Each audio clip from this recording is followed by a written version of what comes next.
misooma hawaasummaa hammataa fi haqa qabeessa ta'ee mirkaneessuudha. Ani badhaadhina dhugoomsuu ka jedhu kun murtii jabaa akka yaa'ii kanaatti murtaa'ee kana keessatti gama hawaasummaatiin hojiilee hedduutu hojjetamaa ture. Waggoottan sadan darbanis barnoota keessatti gama fayyaatiin akkasuma gama aadaa duudhaa seenaa uummataa deebisuutiin kana qofa osoo hin ta'in daa'imman dubartoota maanguddoota rakkoo garagaraaf saaxilaman paartiin badhaadhinaa ka'umsiisaa kabaja ilmi namaa nyaatee jiraachuu qofa osoo hin ta'in akka namaatti kabaja namaa fi malu qabaachuu qabaata. Kanaaf ammoo hammatummaa walqixa kan jedhu sun as keessatti haalli itti mirkanaa'aa dhufe hin jira jechaadha. Kana qabatamaan hojiilee hojjetamaa ture baay'ee kaasuun hin danda'amaa kan malis ragaa bahuu danda'u. Paartii hammataas jedhameeti ifatti kan dadhabaanis addunyaanis ammaan tana ragaa itti bahaa jiranii. Kana keessatti harka qalleeyyii kufan daandii irratti kan bahan irkoo dagalee kan dhaban isaan kaasee mana miliyonotaan lakkaa'amu ijaarree abbaa manaa taasisuu danda'ee jira jechaadha. Hawaasummaa keessatti akka bu'aa guddaatitti proteekshinii guddaa kutaa hawaasaa qoollifatame kanaaf taasisee jira. Kan akka injifannoo fi bu'aa guddaatti ilaaluun hin danda'ama.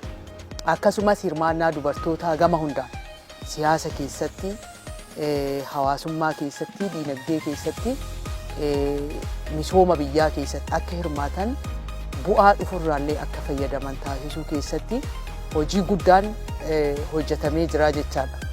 Itti aansees murtii kanaan kutaalee hawaasaa kana hirmaachisuun fayyadamaa taasisuun akka guddaatti qabamee jira. Kana qofa osoo hin taane duudhaa seenaa aadaa uummataa bakkatti deebisuu akkasumas turizimiin damee diinagdee guddaa tokko diinagdee hunda galeessaa mirkaneessina biyya keenya keessatti jennee kana dura damee diinagdee muraasa qonna qofa jedhamee qonni sunuyyuu karaa guutuudhaan hojiitti kan hiikamne hirkattummaa keessaa kan hin baane kadhaa jalaa kan hin baane birmadummaa diinagdee keenyaa kan hin kabachiisne kadhaa qamadii jalaa kan haala ittiin baanetu jira jechaadha. Kanaaf kana jijjiiruuf paartiin badhaadhinaa diinagdee hunda galeessaa kan jedhu akka ijoollootti kan qabate keessaa tokko damee turizimiiti. Kanaan ammoo iddoowwan gahumsa turistii misoomsuu adda baasuu dhaabbata hojii piroomooshinii beeksisuu hojjetullee of dandeessisee akka mootummaatti hojjetamaa ture jechaadha. Kun ammoo akka paartii badhaadhinaatti xiyyeeffannoo kennameen kan dhufe damee kanarraa yaa'insa turistii biyya alaa biyya keessaa baay'inaan dabaluun danda'amee jira. Kanaaf isaan kanneen tooftaan ittiin raawwannu tokkoffaa badhaadhinni ka'umsi isaa sirna gadaati jennee fudhanna. Akka naannoottis ta'ee akka waliigalaatti safuutu jira.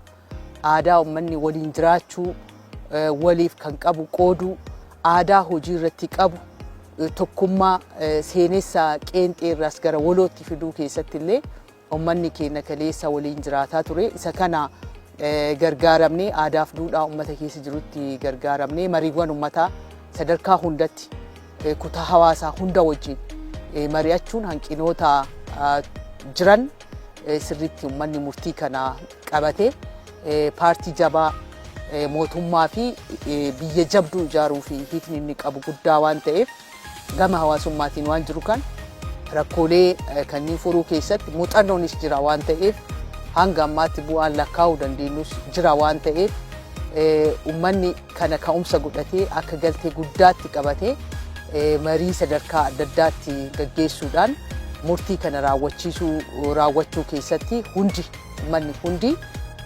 keessattuu miseensi paartii fi hoggansi paartii kana abbummaadhaan kutannoodhaan xiiqiidhaan hojii kana hojjechuuf kan murteeffate. Kana mootu hawaasattis deeggaraan paartii kanaas akkasuma jijjiirama kan barbaadu hirkattummaa diinagdee kadhaa biyya alaa harka nama jala qabachuurraa kan bahuu barbaadu seenaaf duudhaa isaa kaleessa cabe hawaasummaa waliin jireenya kaleessa cabe sana deebisuuf fedhiin uummata bira jirus jaalalli waliif qabus guddaadha waan ta'eef carraawwan kanatti gargaaramuudhaan marii uummataa taasisnuun murtoo paartii keenyaa yaa'ii lammaffaatiin dabarse kana lafa qabsiisuu fi jijjiirama dhugaa itti fiduun kan danda'amu ta'uu isaa kaasudha.